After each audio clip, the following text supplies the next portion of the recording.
Periodic table के तीसरे period के एलिमेंट्स के जो ऑक्साइड्स हैं तो उनकी केमिकल प्रॉपर्टीज पे बात हो रही है। तीसरे पीरियड के जो एलिमेंट्स हैं तो वो sodium, magnesium, aluminium, silicon, phosphorus, sulphur, chlorine और आर्गन भी है, लेकिन आर्गन के कोई ऑक्साइड्स नहीं बनते, वो रिएक्शन नहीं करता। तो ये हमारे पास है एलिमेंट सोडियम। तीसरे पीरियड का पहला एलिमेंट है, मेटल है। मैग्नीशियम दूसरा एलिमेंट है और ये भी मेटल।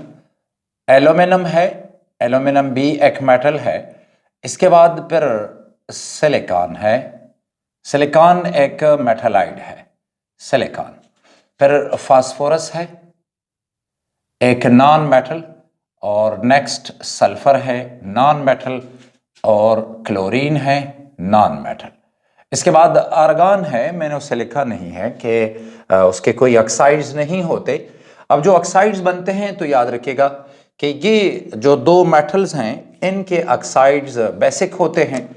एक है सोडियम, सोडियम के दो ऑक्साइड्स हैं, सोडियम का नॉर्मल ऑक्साइड और सोडियम का पर ऑक्साइड। इन दोनों में फिर सोडियम का जो नॉर्मल ऑक्साइड है वो पर ऑक्साइड के मुकाबले में ज्यादा बेसिक होता है। फिर मैग्नीशियम का ऑक्साइड है MgO और ये लेस बेसिक है। सिंपल सी बात है कि अगर आपने दो ऑक्साइड्स को कंपेयर करना है तो जो मेटल लेस इलेक्ट्रोपॉजिटिव होगा तो उसका ऑक्साइड लेस बेसिक होगा। जितना वो मोर इलेक्ट्रोपॉजिटिव है, मतलब जितना एक मेटल इजीली इलेक्ट्रॉन लॉस करे तो उसका ऑक्साइड उतना ही ज़्यादा बेसिक होगा। सो लिहाजा सोडियम ऑक्साइड और मैग्नीशियम ऑक्साइड, इनमें सोडियम के ऑक्साइड मोर बेसिक हैं, मैग्नीशियम ऑक्साइड लेस बेसिक है। फिर एल्यूमिनियम इतनी आसानी से इलेक्ट्रॉन लॉस नहीं करता तो एल्यूमिना बना देता है और वो एम्फोटेरिक है, Al2O3, ये एम्फोटेरिक है।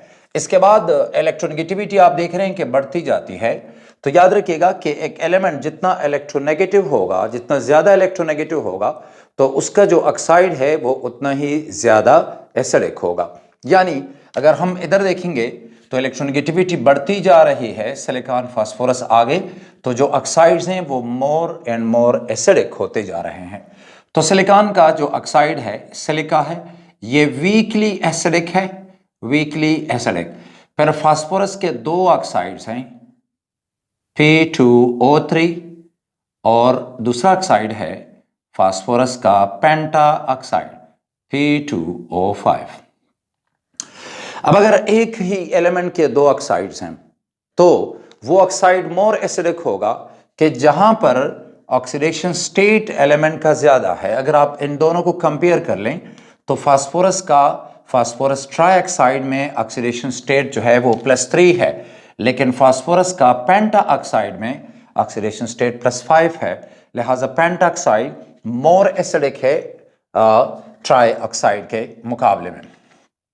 फिर सल्फर है, तो सल्फर के दो ऑक्साइड्स, एक सल्फर डाइऑक्साइड जो लेस एसिडिक है और सल्फर ट्राइऑक्साइड जो इसके मुकाबले में मोर एसिडिक है।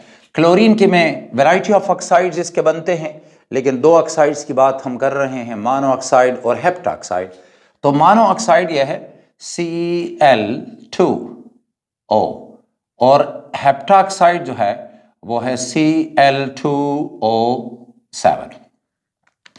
तो ये सबसे ज्यादा स्ट्रांगली एसिडिक है, क्लोरीन, हेप्टाऑक्साइड। तो जब आप लेफ्ट टू राइट जाएंगे बेसिक जो स्ट्रेंथ है वो डिक्रीज होगी और जो एसिडिक स्ट्रेंथ है वो बढ़ती जाएगी और हैलोजेंस यानी क्लोरीन के ऑक्साइड्स पे ये सबसे पीक पे पहुंचती है। अब इन ऑक्साइड्स के रिएक्शन सिंपल है, वाटर के साथ रिएक्शन और इसके बाद फिर एसिड्स और बेसिस के साथ रिएक्शन। वाटर के साथ रिएक्शन, इनका सबसे पहले reaction of oxides with water. तो देखिए सोडियम जो है तो सोडियम ऑक्साइड, ये जो ऑक्साइड है अपना इलेक्ट्रॉन पेयर इधर डोनेट करता जाएगा और हाइड्रोक्साइड आयन बनेंगे और इस तरह ये इलेक्ट्रॉन पेयर जो होगा ये ले लेता है हाइड्रोक्साइड ग्रुप। तो ये ऑक्साइड हाइड्रोक्साइड, मतलब हमारे पास प्रोडक्ट बन जाता है sodium hydro oxide. Sodium hydro oxide एक स्ट्रांग बेस है, डिजॉल्व फॉर्म में रहेगा, एक्वस मतलब डिजॉल्व। सोडियम आयंस और हाइड्रोक्सिल आयंस अलग अलग होंगे। सोडियम आयन के गिर्द वाटर के मॉलिक्यूल्स होंगे, through ion dipole forces bound होंगे, और हाइड्रोक्सिल जो आयन है तो उसके गिर्द भी वाटर के मॉलिक्यूल्स होंगे। अच्छा, तो ये बना रहता है sodium hydroxide. Magnesium oxide water के साथ मिलके बनाता है magnesium hydro oxide. Magnesium hydroxide less basic है इसके मुकाबले में, ज्यादा सॉल्युबल भी नहीं होता, लेस बेसिक है सोडियम हाइड्रोक्साइड के मुकाबले में। अब दो रिएक्शंस आपने याद रखने हैं कि ये एंट्री टेस्ट के लिए आपने इनको याद रखना है कि ये जो दोनों है एल्यूमिनियम ऑक्साइड और सिलिका, ये वाटर के साथ रिएक्शन नहीं करते। तो हमने ये देखें, एल्यूमिना का भी रिएक्शन नहीं होता और सिलिका का भी वाटर के साथ कोई रिएक्शन नहीं होता। फिर फास्फोरस के ऑक्साइड्स हैं, दो ऑक्साइड, ट्राइऑक्साइड और पेंटाऑक्साइड। तो ट्राइऑक्साइड बनाता है फास्फोरस एसिड, यानी H3PO3। यह है फास्फोरस एसिड जो कि डिजॉल्व फॉर्म में रहेगा पानी में, एक्वस फॉर्म में होगा। वैसे फास्फोरस एसिड यहां पे वीक एसिड बन रहा है, और ये जो फास्फोरस पेंटाऑक्साइड है तो ये बना देगा फास्फोरिक एसिड, यानी H3PO4। ऑक्सीडेशन स्टेट में कोई तब्दीली नहीं हो रही। फास्फोरस का यहां पर ऑक्सीडेशन स्टेट +3 है, तो फास्फोरस एसिड में भी इसका +3 है। फास्फोरस पेंटाऑक्साइड में फास्फोरस का ऑक्सीडेशन स्टेट +5 है, तो फास्फोरिक एसिड में भी ये +5 आता है। क्लोरीन जो मोनोऑक्साइड है वो खुद गैस है। फास्फोरस के दोनों ऑक्साइड सॉलिड्स, इनफैक्ट यहां तक जितने भी ऑक्साइड्स हैं आप देख रहे हैं, यहां से लेके sodium, magnesium, aluminium, silicon, phosphorus, ये सारे सॉलिड होते हैं। तो जनरल पैटर्न याद रखिएगा कि ये सारे ऑक्साइड जो हैं ये सॉलिड हैं। और फिर क्लोरीन का मोनोऑक्साइड गैस है, वाटर के साथ मिलके ये बनाता है hypochlorous acid, HClO। Hypochlorous acid एक वीक एसिड है, ज्यादा स्टेबल भी नहीं होता। अच्छा, और जो क्लोरीन हेप्टाक्साइड है तो ये लिक्विड होता है, लिक्विड है, और इसके साथ मिलके एक बहुत ही strong acid perchloric acid HClO4 बना देता है। तो ये है हमारे पास इनके रिएक्शंस विद वाटर। अब आते हैं इन ऑक्साइड्स के reaction with acids and bases. तो जरा देख लीजिएगा कि ये जो ऑक्साइड्स हैं तो ये चूंकि बेसिक हैं तो ये एसिड के साथ रिएक्शन करते हैं। ये ऑक्साइड्स चूंकि एसिडिक हैं तो ये बेसिस के साथ रिएक्शन करते हैं। एल्यूमिना एम्फोटेरिक है, लिहाजा ये दोनों के साथ रिएक्शन कर लेता है, एसिड्स के साथ भी और बेसिस के साथ भी। तो शॉर्ट वर्ड्स में, जो बेसिक हैं वो एसिड के साथ, जो एसिडिक हैं वो बेसिस के साथ, एल्यूमिना दोनों के साथ ये रिएक्शन कर लेता है। सो देख लीजिए, जो पहला रिएक्शन है तो वो है हमारे पास सोडियम ऑक्साइड का HCl के साथ। तो देख लीजिए, सिंपल सा रिएक्शन है कि सोडियम जो होगा वो यहां पे इसके साथ मिलेगा सोडियम क्लोराइड, और ये बना देता है H2O। तो सिंपल आपने पॉजिटिव नेगेटिव को मिला देना होता है। तो ये है हमारे पास सोडियम क्लोराइड NaCl, बाकी आप जानते हैं कि साल्ट है और एक्वस फॉर्म में ये रहेगा, और along with H2O जो कि लिक्विड है। फिर मैग्नीशियम ऑक्साइड, उसका भी वही रिएक्शन है कि ये प्रोड्यूस कर लेगा मैग्नीशियम क्लोराइड और H2O। तो मैग्नीशियम क्लोराइड डिजॉल्व हो जाती है पानी में, magnesium chloride MgCl2 aqueous form में, और साथ साथ वाटर। एल्यूमिना इंटरेस्टिंग है, जरूर याद रखिएगा, ये इंपॉर्टेंट है, बहुत ज्यादा जरूरी है। दो रिएक्शंस वो हैं जो आपने याद रखने हैं पेपर्स के लिए, स्पेसिफिकली एंट्री टेस्ट के लिए, और एक एल्यूमिना है। एल्यूमिना एम्फोटेरिक है। तो देख लीजिए कि यहां पे इसका रिएक्शन होता है, एज ए बेस भी काम करता है और एसिड के साथ रिएक्शन कर लेता है। तो एसिड के साथ ये रिएक्शन करके बना देगा एल्यूमिनियम क्लोराइड। देख लीजिए, इस तरह होगा एल्यूमिनियम क्लोराइड और H2O। तो मैं इसको लिख लूं कि ये है AlCl3 जो डिजॉल्व फॉर्म में रहेगा, और साथ साथ H2O। अब इस रिएक्शन का ख्याल रखिए कि एल्यूमिना एज ए एसिड भी काम करता है, मतलब बेसिस के साथ मिलके, जैसे कि यहां पर सोडियम हाइड्रोक्साइड का सोल्यूशन है, एक्वस सोल्यूशन, और ये बना देगा सोडियम जिसको हम कहते हैं टेट्रा हाइड्रोक्सो सोडियम एल्यूमिनेट या सोडियम टेट्रा हाइड्रोक्सो एल्यूमिनेट 3।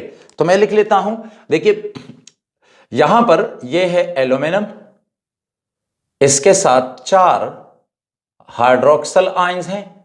तो देख लीजिए एल्यूमिनियम +3, 4 हाइड्रोक्सल आयन, हर हाइड्रोक्सल आयन -1 चार्ज रखता है, तो +3 -4 तो -1 आ जाता है। ये कॉम्प्लेक्स आयन है जिस पे -1 चार्ज है, लिहाजा इसको बैलेंस करने के लिए यहां पे हमने सोडियम लगाया। ये डिसॉल्व फॉर्म में रहेगी, नाम इसका होगा tetra hydroxo sodium tetra hydroxo aluminate 3, जो ब्रैकेट में हम लिखते हैं तो वो इसका ऑक्सीडेशन स्टेट है। अब ये बाकी जितने भी हैं एल्यूमिनियम के बाद ये सारे एसिडिक हैं, तो लिहाजा सारे एसिडिक हैं, सब बेसिस के साथ मिलके साल्ट और वाटर बना लेते हैं। तो देख लीजिए सिलिकॉन सोडियम ऑक्साइड, जरा देखिए यहां पे L लिखा है, सोडियम ऑक्साइड सॉलिड होता है। जब इस समय इसको सोडियम ऑक्साइड को हम सिलिका के साथ मिला दें और इसको हीट करें, इतना हीट कर लें कि ये मेल्ट हो जाए, तो फिर इनका रिएक्शन होगा और प्रोडक्ट इनका बनता है sodium silicate Na2SiO3। Sodium silicate जिसको हम वाटर ग्लास कहते हैं, ये वाटर सॉल्युबल ग्लास है और ग्लेजेस वगैरह जो होते हैं पोट्री के लिए, मिट्टी के जो बर्तन होते हैं तो उसके लिए सरफेस पे कोटिंग के लिए इसको इस्तेमाल करते हैं। सोडियम सिलिकेट है तो ये सॉलिड, लेकिन इस हाई टेम्परेचर पे ये इस वक्त लिक्विड स्टेट में है, और चूंकि H2O भी बनता है एंड यू नो दैट कि H2O जो है वो लिक्विड है, लेकिन इस टेम्परेचर पे ये स्टीम के फॉर्म में होगा, H2O वेपर स्टेट में होगा।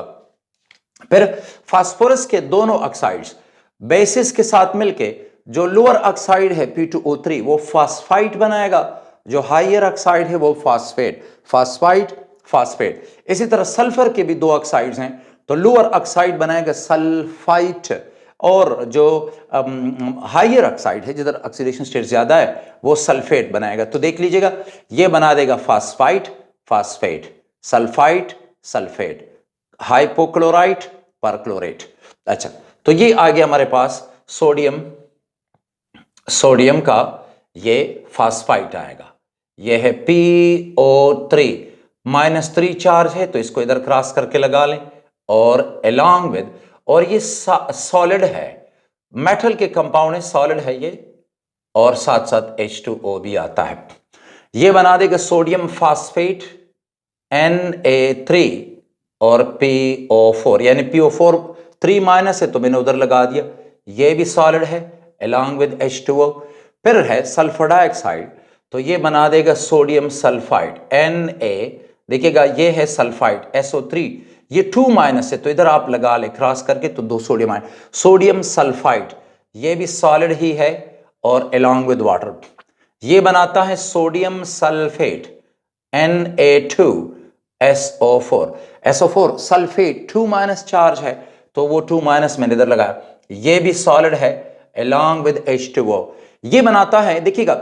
अच्छा, इस रिएक्शन में ख्याल रखिएगा कि सल्फर ट्राइऑक्साइड मैंने इधर लिक्विड लिखा है, सल्फर ट्राइऑक्साइड है ये लिक्विड, इसका बॉइलिंग पॉइंट जो होता है वो है 44.8 डिग्री सेंटीग्रेड, तो रूम टेम्परेचर पे ये लिक्विड है, लेकिन अक्सर रिएक्शन में इसको गैस इसलिए लिखते हैं कि चूंकि 44 that is very close to 25 degree Celsius, तो ये हमेशा हमारे पास ज्यादातर मतलब इस तरह का एक मिक्सचर बनता है जहां पे ये लिक्विड स्टेट में भी है और बड़े फ्यूम्स इसके होते हैं, तो लिहाजा अक्सर इसको गैस स्टेट में लिख लेते हैं। आप लिखेंगे तो गलत नहीं है, लेकिन एक्चुअल बॉइलिंग पॉइंट इसका जो है तो वो 44 है, लिहाजा ये रूम टेम्परेचर पे लिक्विड होगा, तो ये बना देता है सोडियम सल्फेट। अच्छा, क्लोरीन का मोनोऑक्साइड गैस है और ये बना देता है sodium hypochloride NaClO, solid along with H2O, और क्लोरीन का हेप्टाक्साइड, तो ये बनाता है, जैसा कि आप इधर देख सकते हैं कि जो हेप्टाक्साइड है वो बनाता है परक्लोरिक एसिड,